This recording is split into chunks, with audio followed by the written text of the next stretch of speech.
Hi, folks. This is Peter Boykin, and thank you for going right with Peter Boykin. I am running for North Carolina Lieutenant Governor, but today we're going to talk about a few things. Folks, I have a concern with what's been going on here lately in North Carolina and the United States. As I go online, I do see that people are having fun making memes about certain subjects of beer cans and certain jokes, and a lot of this is in a response to what's been dangerously going on, a trend of individuals who have mental issues, anxiety issues, and that leads to the killing of fellow American citizens, especially ones in a Christian school.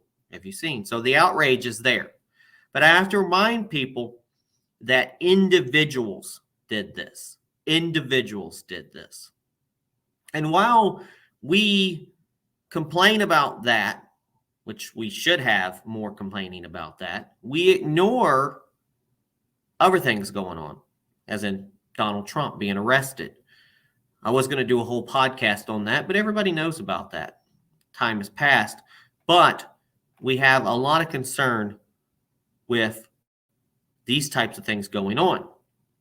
So this podcast is going to talk a lot about the real things that we need to concern ourselves on, but not get watered down by beer and other subjects that really is kind of like what both sides do. We complain about so-called woke things. We complain about things that irritate us. It's easy to make memes and laugh about, but there are real serious problems going on in America. And if you want to keep your kids safe, I understand. But you can't make it where people can't exist. And some people might say, I'm not on the right side for this, but honestly, there's no right side except for the constitutional side. I believe in our Constitution. I believe in we the people. I believe in unity for all. And my campaign runs on literally life, liberty, and justice for all. Equal justice. So as we think about what's going on, the current events, yes, let's get outraged when individuals go out there and commit heinous crimes. But let's ignore the noise. Drag queen teddy bears. Drag queens with beer. It's funny, but it's really not that interesting. Donald Trump being arrested? Yeah. A president being arrested? Yes. Very important. But this podcast will talk about even more important things as they distract you on one side with the easy, low-hanging fruit. The more confusing things people don't talk about. And I'm surprised more people aren't talking about it. And they slip these in without you knowing. So let's address that. Thank you for tuning in. This is Peter Boykin, #GoRight. And here's a couple of topics we're going to talk about today. Digital tyranny inside a bipartisan Trojan horse. Joe Biden put someone in jail for sharing a meme. Yes, he did. Joe Biden has the IRS target a free speech journalist.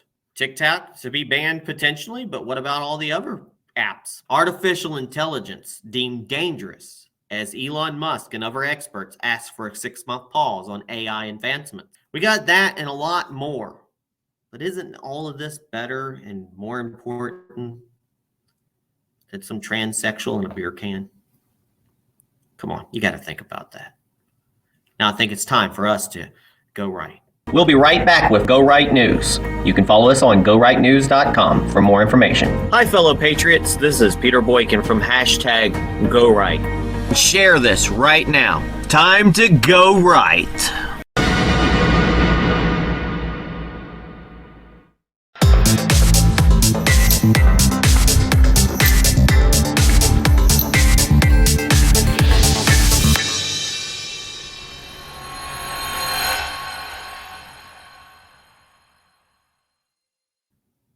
Digital tyranny inside a bipartisan Trojan horse. Folks, I want you to listen to me. This is very important. Recently, a bipartisan group in Congress was working on a bill to go after TikTok. We'll talk about TikTok a little bit later in a separate article. But though anytime you hear the term bipartisan coalition, you should immediately be skeptical. Remember how everybody was quick to give Ukraine money? The complete Senate, 50 votes. You knew something wasn't right. Now it looks like our skepticism is warranted, just like in Ukraine. Here we are on this. Pay attention to this. Look this up. The Restrict Act. Restrict Act. It was introduced by Democrat Senator Mark Warner and Republican Senator John Thune. And it is co-sponsored by the likes of Mitt Romney, Susan Collins, Joe Manchin, and Kristen Gillibrand, a who's who of the uni-party swamp creatures. Now, publicly, they're promoting the bill as a TikTok ban, and more broadly, protecting the U.S. national security for foreign enemies trying to use social media to interfere with American discourse. But if you actually read through the bill, it doesn't mention TikTok, not once. Now, what's really in the bill? To quote Tucker Carlson, it would give enormous and terrifying new powers to the federal government to punish American citizens and regulate how they communicate with each other. That's already dangerous as it is. Now let's examine. The first line of the bill authorizes the Secretary of Commerce, a Biden appointee, to review and prohibit certain transactions between persons in the United States and foreign adversaries and for other purposes. Now, whoa now. I thought this bill was to target TikTok and the Chinese.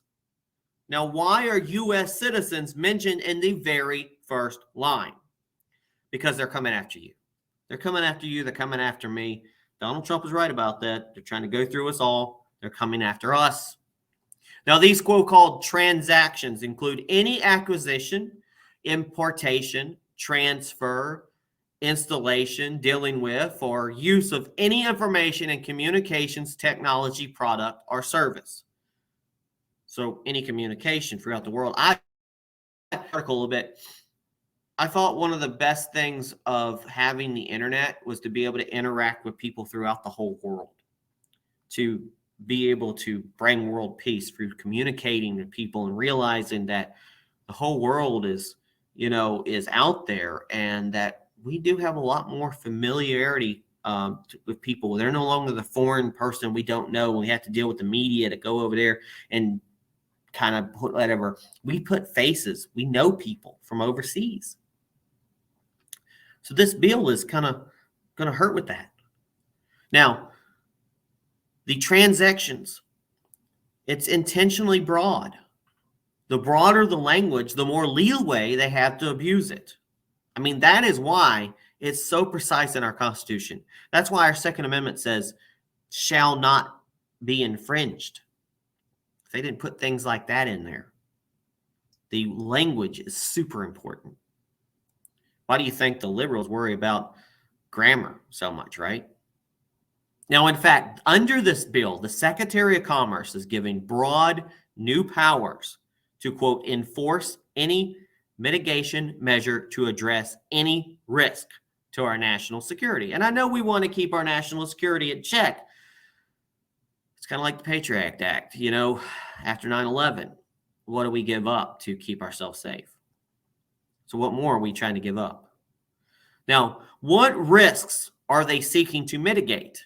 Buried in this bill, it authorizes the Secretary of Commerce, in coordination with the relevant executive department and agency heads, to enforce any mitigation measure to address if someone is, watch this, interfering in or altering the result or reported the result of a federal election, as determined in coordination with the Attorney General, the Director of National Intelligence, the Secretary of Treasury, and the Federal Election Commission. So did you post about election issues in 2020? this bill is coming for you. And just because I talked about this, I'm not going to be able to post this on YouTube. So you will not see this video on YouTube. Probably. I'll give it a try. Now, where can they monitor you? Everywhere. It gives the Commerce Secretary power to prioritize evaluation of your desktop apps, your mobile apps, your gaming apps, your payment apps like PayPal, AI platforms, and web-based platforms. They even future-proof this bill, giving it jurisdiction over things like quantum computing, post-quantum cryptography, advanced robotics, and biotechnology. They will literally control your body and your brain if we ever figure out a way to kind of combine. Now, what's the penalties if you're swept up in the digital surveillance scheme? Quote, a person who willfully commits willful attempts to commit or willfully conspires to commit or aids or abets in the commission of an unlawful act described in subsection A shall upon conviction be fined not more than $1 million, or if a natural person may be imprisoned for more or not more than 20 years or both. That's scary. Former Congressman Justin Amash, who we all have problems with, summed up this bill really well on Twitter. And he said, the Restrict Act isn't about banning TikTok. It's about controlling you. It gives broad powers to the executive branch with few checks and will be abused in every way you can imagine. And as if you needed more convincing, this bill was endorsed by the Biden regime. I'm no special pleader for TikTok, but this bill ain't it.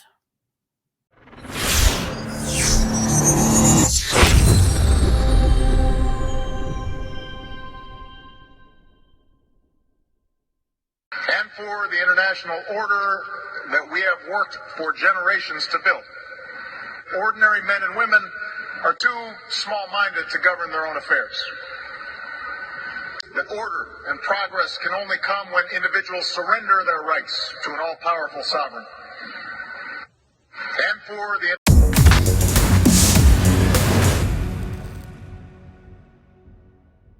So let's talk about Joe Biden. He put someone in jail for sharing a meme.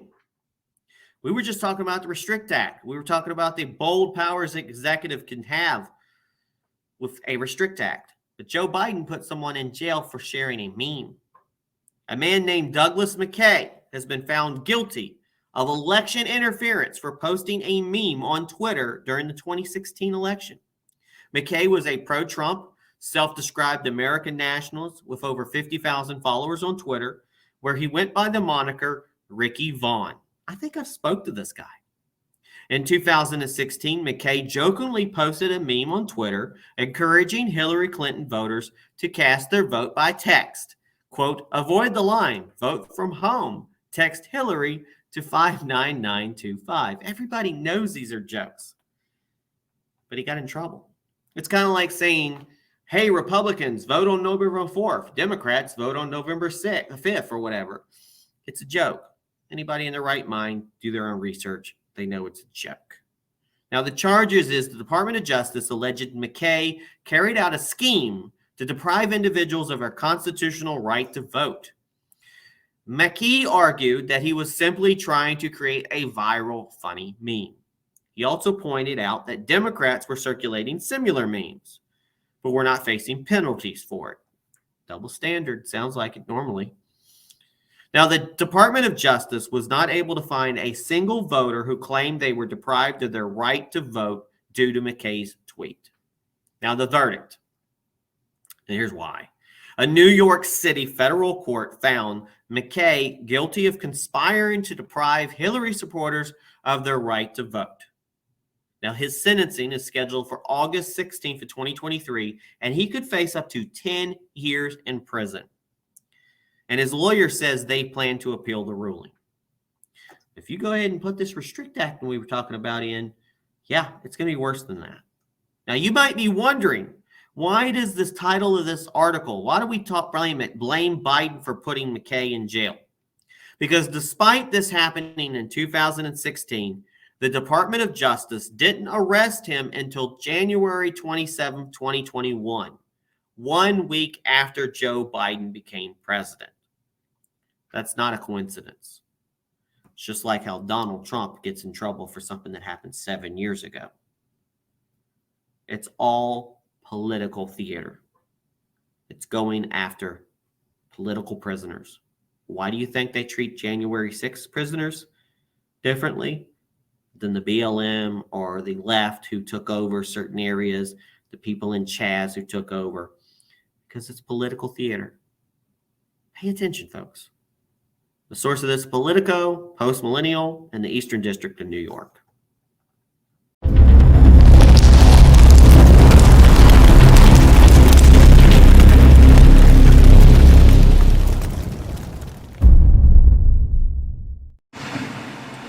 Why does it seem that every day I wake up and I see more of our world being torn apart?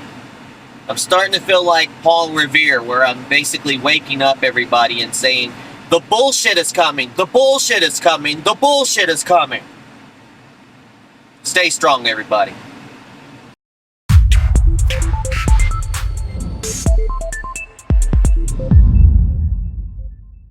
Joe Biden has the IRS target a free speech journalist.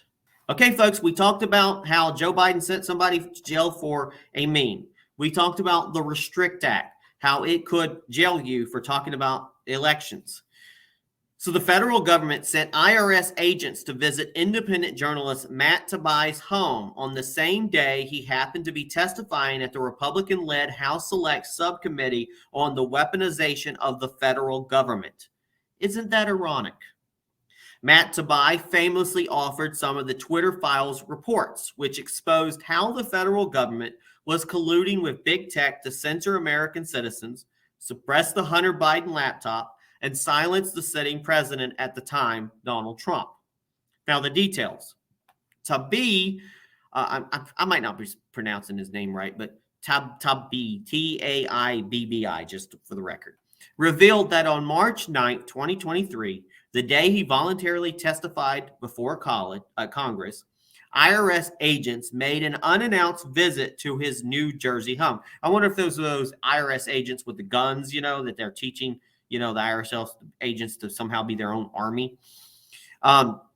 Since Taibbi was in D.C. at the time, the agents left a note instructing him to call them, which he did, and learned they were rejecting his 2018 and 2021 taxes. Now, the Wall Street Journal, I'm going to let you know, I've been audited ever since Obama was, every year it seems like I'm audited. The more political I am, the more audits you get. So I completely understand what this guy's talking about. Now, the Wall Street Journal points out that if the IRS wants to audit a person, it schedules a meeting at the agent's office. It doesn't drop in unannounced.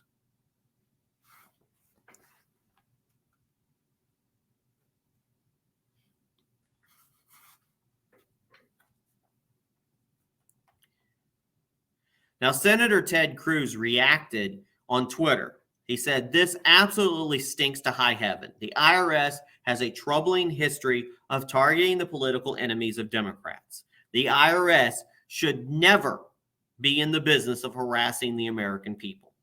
Now, what happens next? Representative Jim Jordan sent a letter to the Treasury Secretary Janet Yellen and the IRS Commissioner Daniel Werfel demanding an explanation. Will we get one? I don't know. The source of this is Fox Business and the National Review and the Wall Street Journal.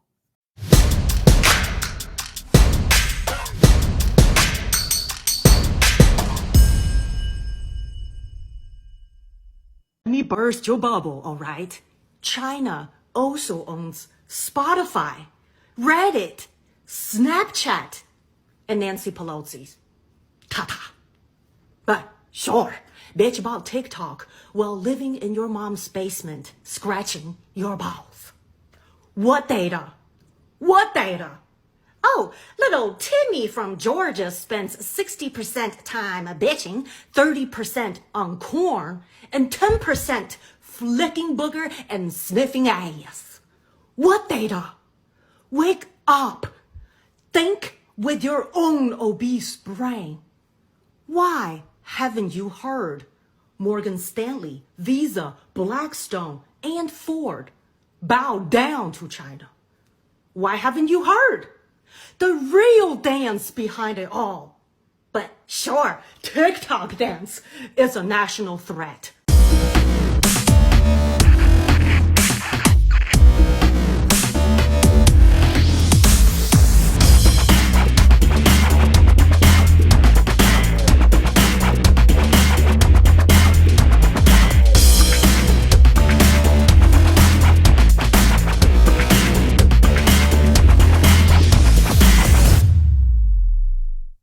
TikTok to be banned potentially. Now, we talked about earlier in the podcast, we talked about TikTok. We talked about there's a bill that's supposed to be out there that ends up not really restricting TikTok. TikTok is just a way to kind of get it in the door. But in reality, that Restrict Act is what we're trying to do. So again, we'll say a bipartisan coalition of Republicans and Democrats in Congress is calling for a ban on the popular social media app TikTok. Now, anytime I hear bipartisan coalition, it's immediately, skeptical. I'm skeptical. So should you. Now, let's examine. Now, what is TikTok? It's a social media app where users create short-form videos, most popular with Gen Z and millennials, and its parent company, ByteDance, is based in China and has documented ties to the Chinese Communist Party, CCP. Now, that's bad. That's completely bad. But, like other networks, they have the same thing. YouTube has the shorts. Facebook has the shorts. Instagram does the shorts. Everybody's kind of done it. It's so much that I start watching these tiny short videos, and I don't even know what platform I'm getting them from. Now, more than 150 million Americans use TikTok. Now, half of these are my accounts because it seems I can't remember how to log into half of them. And I get in arguments when Facebook, somebody said, they're not going to take you seriously. Could you put this on TikTok? And I'm like, but we're on Facebook, which is just as bad, right? But I try to explain to people, if you're using the tools in a manner that goes against what they want, then are you really helping them out, or are you working against them? Now, why should we ban TikTok? There are plenty of justified concerns about the way that the CCP could exploit the app and target Americans. Now, remember, 44% of the U.S. uses it. They collect user data, they track location data, and they push political propaganda and dangerous messages. But here's a question. Then again, doesn't this sound like almost like every other social media app out there? I mean, Facebook? Come on, look at Facebook. They collect our data. They track our data. They track our location. They figure out if we're Republican or Democrat enough. There's a session, and they figure out what your likes, what you do. Google Analytics figures this stuff out. They're going to start pushing ads on you. They do all of this. They push political propaganda, and they supposedly push dangerous messages away, but they punish you. They put you in Facebook jail for the wrong thing, completely out of context, and they're using AI dangerously. We'll talk about AI later on in this podcast, but they do this on almost every platform. Thank God Elon owns Twitter, and there's a few other platforms. We're really not using Truth Social that much. We're not using Truth Social. We're not using Gab. We're not using Getter. We're not using Parler. We're not using Rumble. We're not using BitChute. We're not using Odyssey. All of these that could be more for us, but we're not using. Now, the danger is basically, though, that with TikTok, the CCP has the power to request user data from ByteDance. But then again, didn't Facebook just get in trouble for selling data to China, or China released? Or every single app, every single thing we use somehow has our data leaked. Now, documented examples of the CCP abusing TikTok's U.S. user data. Now, last year in 2022, TikTok employees based in China were caught spying on American journalists, tapping into their IP addresses and accessing their private data, which probably our FBI does right now. Now, in 2020, the Wall Street Journal discovered that TikTok was tracking user data by using a tactic that was banned by Google. Must be bad if Google banned it. Now, the devil's advocate. Now, I'm no special pleader for TikTok or the Chinese communists, but it's important to take a step back and consider why a bipartisan coalition of U.S. lawmakers is suddenly invested in this issue. Probably goes back to the Restrict Act again, but also has to do with financial. The 6 largest U.S. tech stocks lost 35% of their value, $3.8 trillion in 2022. Meta, Facebook / Instagram / what's up, parent company, was trading at $382 per share in September 2021. Today, it's worth $206. In 2022, Meta spent nearly $20 trillion. Meta spent nearly $20 million lobbying Congress to advocate for policies that benefit them. Now, it would be very beneficial to a struggling tech company if their number one competitor was banned by the U.S. government. We're just saying. I also seriously worry about giving the government the power to ban social media apps.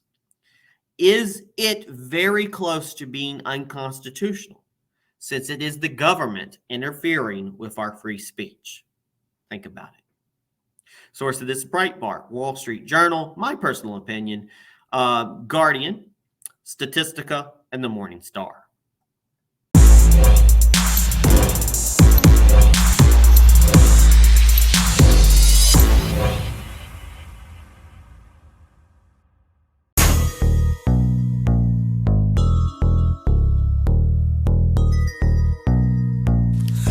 Yeah. Vote Donald Trump. Vote Donald Trump. Vote Donald Trump. Vote Donald Trump. Vote Donald Trump. Vote Donald Trump. Vote Donald Trump. 45, what's up? Vote Donald Trump. Vote Donald Trump. Vote Donald Trump. Vote Donald Trump. Vote Donald Trump. Vote Donald Trump. Vote Donald Trump. 45, what's up? It's gonna be a landslide. Vote Donald Trump. Vote Donald Trump. Vote Donald Trump. It's gonna be a landslide. Vote Donald Trump. Vote Donald Trump. 45, what's up? Big 45 flags waving at the dually truck. All red mega cap, boy, I got my money up. Ever seen a landslide? Red wave, baby. Trump 2020 got the streets going brazen. Everybody say they ain't rocking with him, but that stimulus check in their pocket ain't it. They wanna say Trump's racist, it makes me laugh. Joe been chilling with the Klan, that's big facts. You can't fool me, boy, you know I'm too smart. You can't.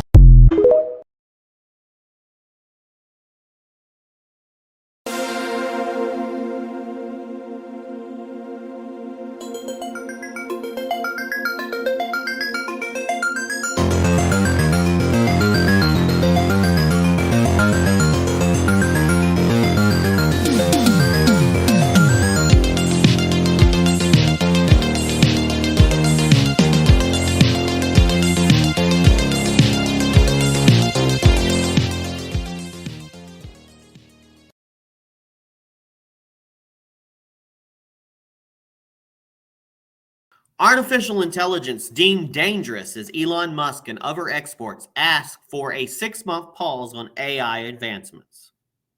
Now, we've been talking about in this podcast, we've been talking about how TikTok and the super over there, and how this is important and that's important, and how we want to ban this, and we talk about influence and everything like that, and China and everything. But all of that, throw that all out of the window if AI, like in the Terminator, somehow just takes over the world. So here's the concern. Elon Musk and other leaders of the tech industry penned an open letter calling for a 6-month pause on artificial intelligence AI advancements over concerns that it will pose profound risk to society. Now, over the last year, 2022, 2023, we've seen a proliferation of AI in our everyday lives. I use it to make different things, scripts, and the pictures that we use on Go Right News, and I like it, but I don't want it running everything. Now, from chatbots like ChatGPT to self-driving cars. Now, that's dangerous.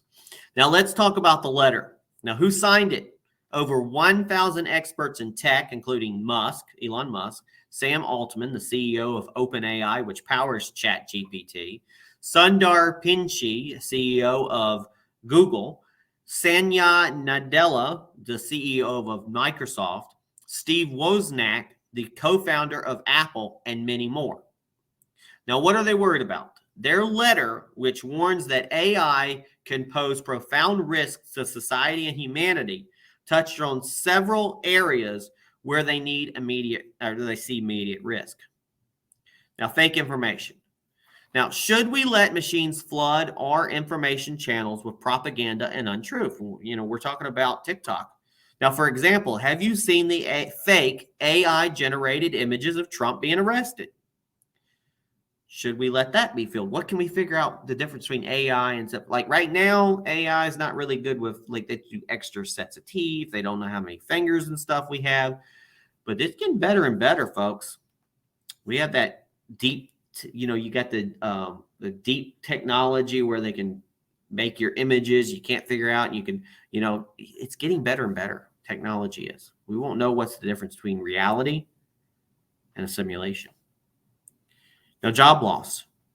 Should we automate away from all these jobs, including the fulfilling ones, outpacing human intelligence? Should we develop non-human minds that might eventually outnumber, outsmart, obsolete, and replace us? And then there's the AI takeover. Should we risk loss of control of our civilization? Now, their action item. The letter calls for all AI labs to immediately pause for their 6 months at least the training of AI systems more powerful than GPT-4, which is the current model behind ChatGPT. It also calls on government leaders to step up and help determine what guardrails should be put in place. AI will eventually have the power to do more damage than a nuclear bomb, and we must treat it, well, it might use the nuclear bomb, and we must treat it the same way we treat advanced military weapons. There's a reason that companies like Lockheed Martin and Raytheon can't develop weapons for countries unless the U.S. okays it. Now, my concern is that our political leaders are too stupid and too corrupt to make these decisions. And they don't know about the internet. They're still stuck. It's so behind the Congress and everything. And what I worry is an AI system of like military for different countries that eventually puts us on a path for destruction.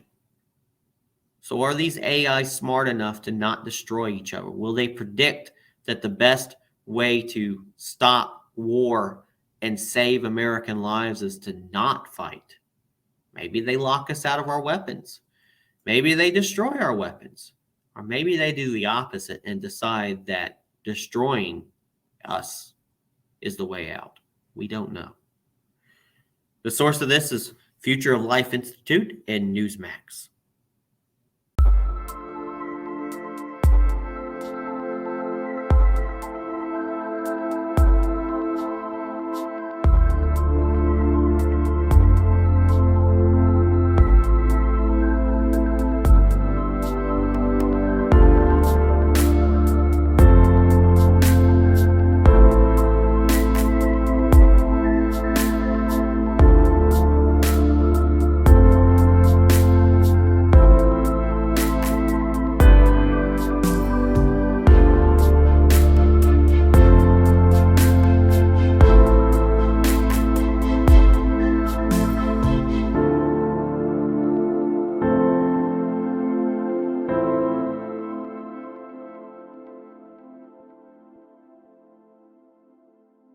So I want to ask the question, what did Trump do to deserve this horrible moniker of dictator?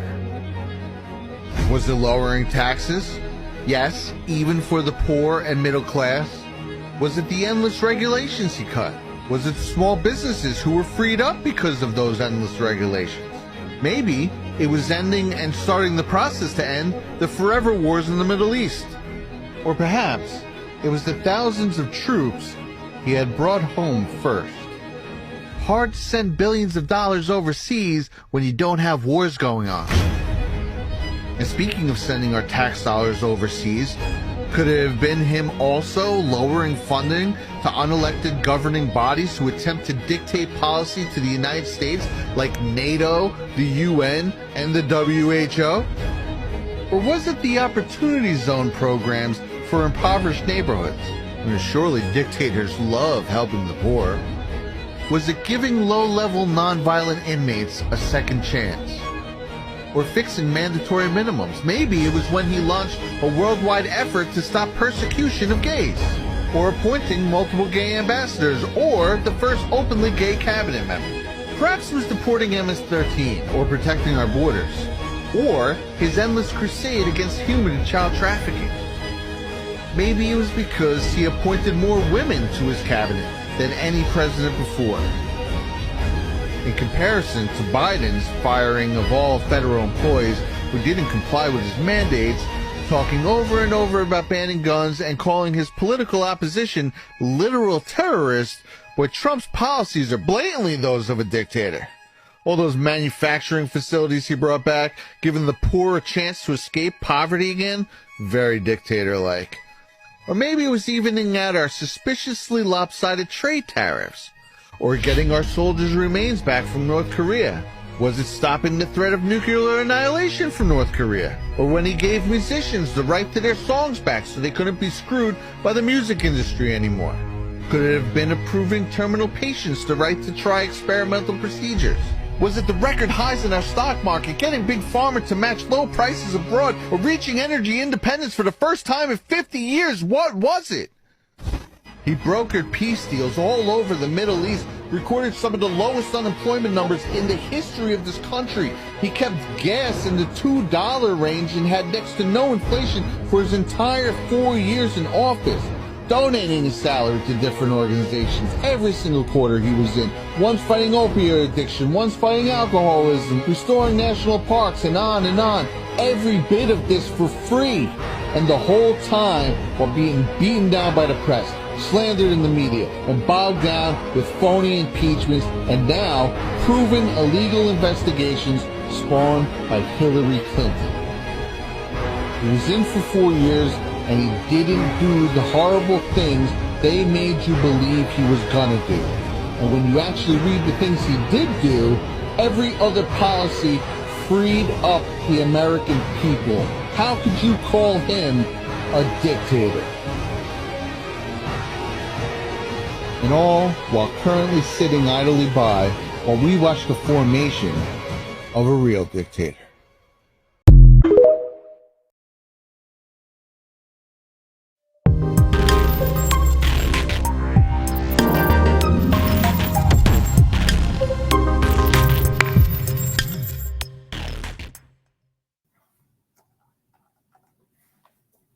Folks, just a recap. These are important topics. These are the things that are not the low-hanging fruit. So as I brought at the top of this podcast, as we joke and we worry about small issues like beer cans and everything else, we need to pay more attention to the real stuff that's going on, the real stuff that affects our lives, right or left, currently, and if you care about your children, the future world of our children. And I just talked about this. So I implore you to share this, review some of this, look into this. It's a dangerous world we're going into. And it's not just because Joe Biden is running it, or for some people, Donald Trump. We've got a lot to worry about. We've got to move toward the future without destroying ourselves. Again, I'm running for North Carolina Lieutenant Governor, and I have degrees in technology. I got 2 master's degrees in IT, which I haven't really got to take advantage of other than in the past. But that knowledge, even though I'm a little bit older and stuff now, that knowledge helps me see clearly about what's going on in the future. And we need a lieutenant governor that can see this and not dwell on the gray areas, but to see the future impact of what's going on with technology and build on that. So check out peterboykin.com, check out more about me, and reach out to me if you want to have more questions. Thank you for tuning in.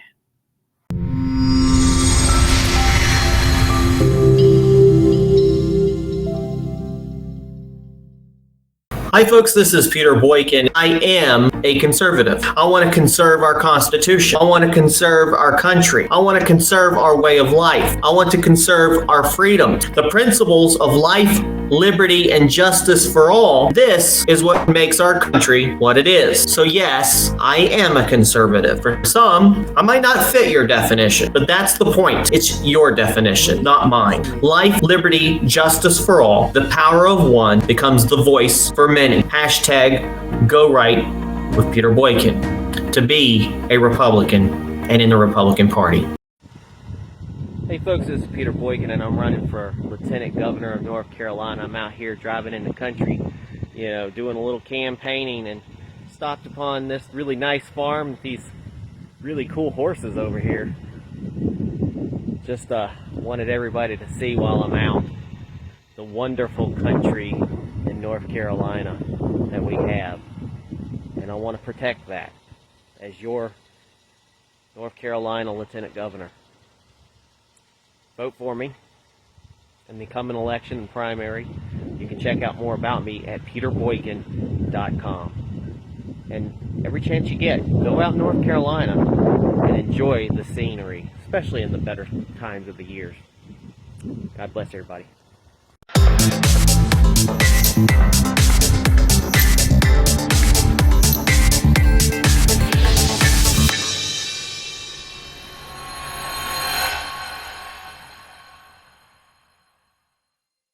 Do you like what you see?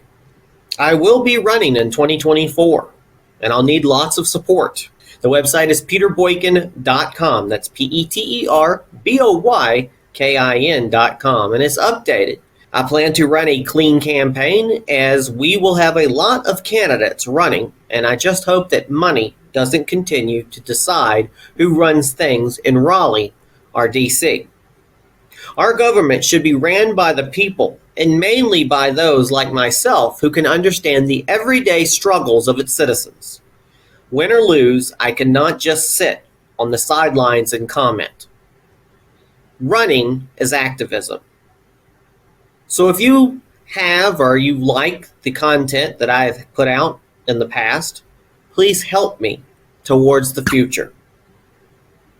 Let's hashtag Go Right with Peter Boykin.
Thanks for listening to Go Right with Peter Boykin. Please like this post, and please subscribe and follow and share this podcast to all your social media accounts, and visit GoRightNews.com for more Go Right News with Peter Boykin. If you like what you hear, help support the podcast by donating. The link to donate is on GoRightNews.com. Thank you for your support. Check out this news story and more on GoRightNews.com and the podcast, #GoRight with Peter Boykin. Go right and register to vote. Your vote matters, so vote. Go right and vote. #Go right. Go right. Do right. Be right. Go right. Do right. Be right. Lead right. Think right. Vote right. Vote right. Think right. Lead right. #Go right. It's time to join the Go Right movement. It is time to #Go Right for America. Join us at GoRight.us and GoRightNews.com. It is time for the Great American Revival, and it is time to #Go Right for America. Thanks again, everybody, for listening to this, and please share it everywhere. Again, this has been #Go Right with Peter Boykin, a part of GoRightNews.com.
Every day, more than 2 billion people use a social media app called TikTok. Many of them are young people under the age of 24.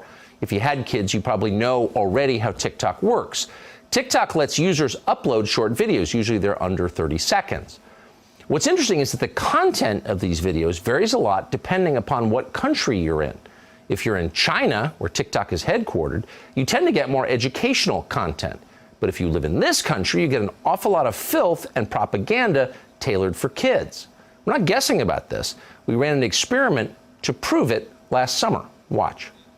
The TikTok that Chinese residents, children in China, get to see is very different from the one your kids are looking at here.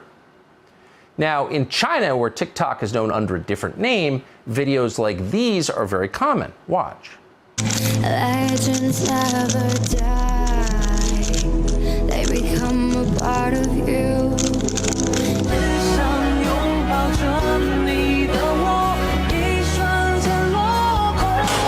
You know what American kids, your kids, are watching on TikTok? Stuff like this.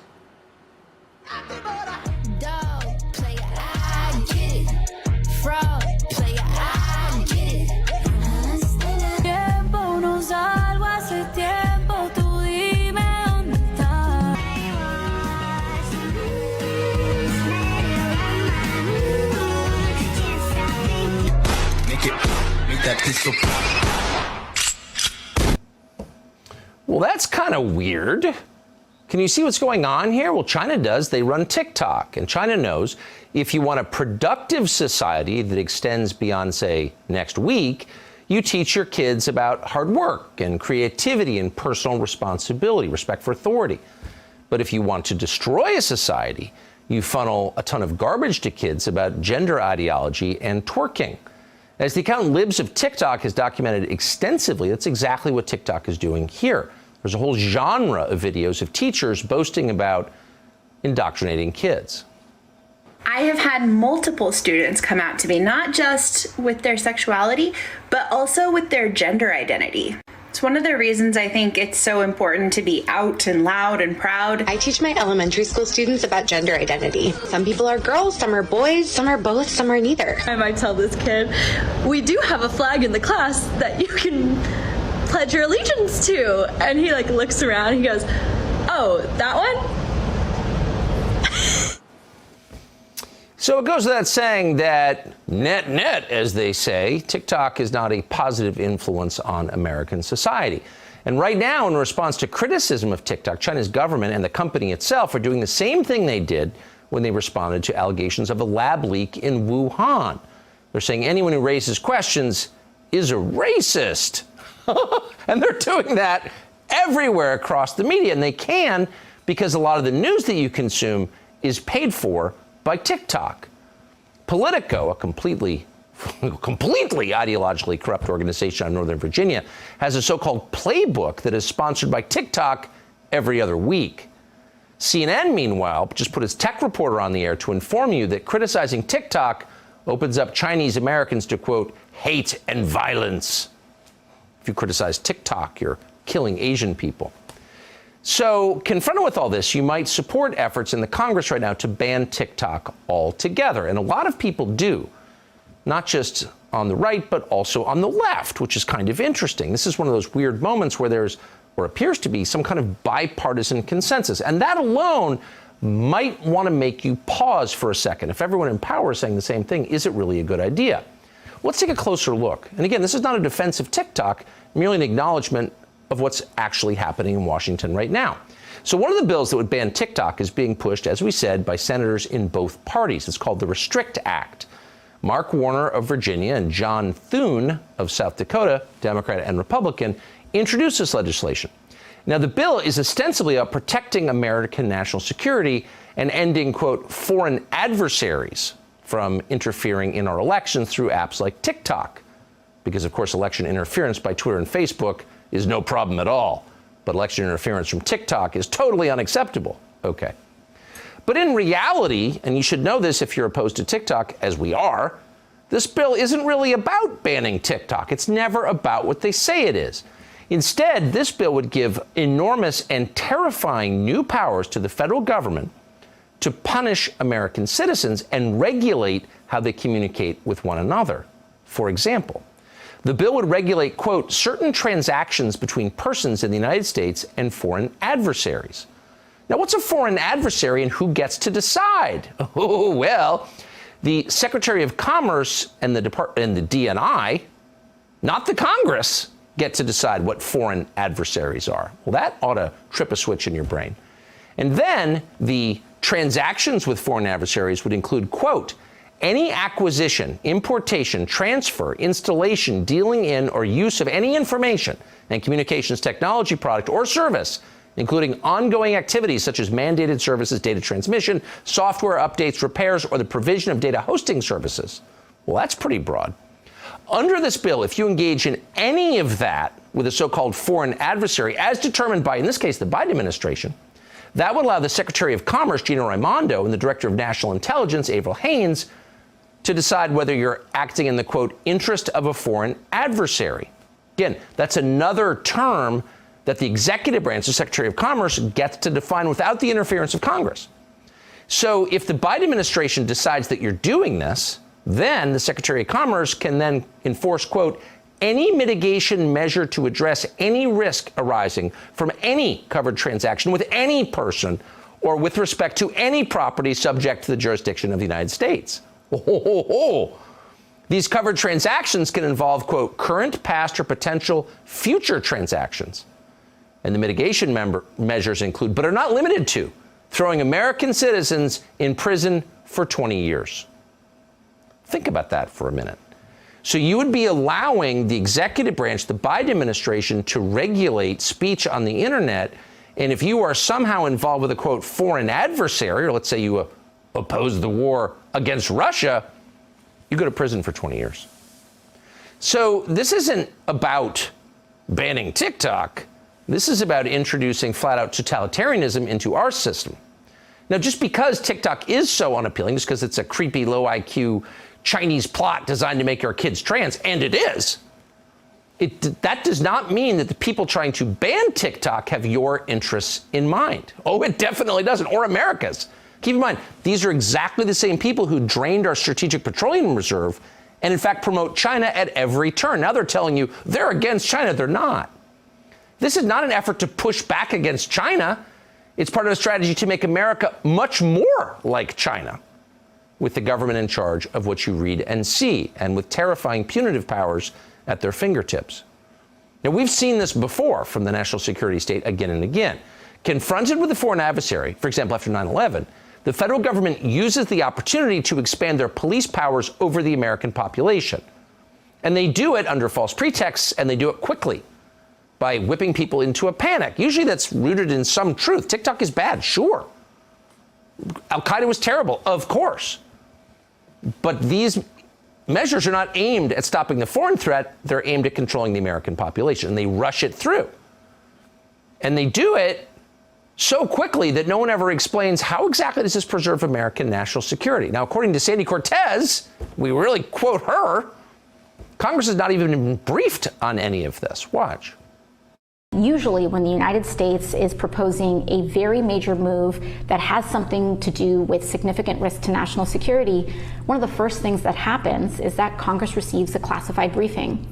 And I can tell you that Congress has not received a classified briefing around the allegations of national security risks regarding TikTok. So why would we be proposing a ban regarding such a significant issue without being clued in on this at all? It just doesn't feel right. Okay, so again, in case you think we've gone crazy and we're defending Sandy Cortez, we should point out that she is a tool of the national security state. She's out promoting a war against Russia, and anyone who asks questions is an ally of Putin. And she's probably acting for motives that we find, well, abhorrent. But the question that she raises is real, and we want to be honest enough to say that. This may be one of those times, and they're common in Washington, where the solution has nothing to do with the problem, and in fact degrades our free country and makes it something unrecognizable.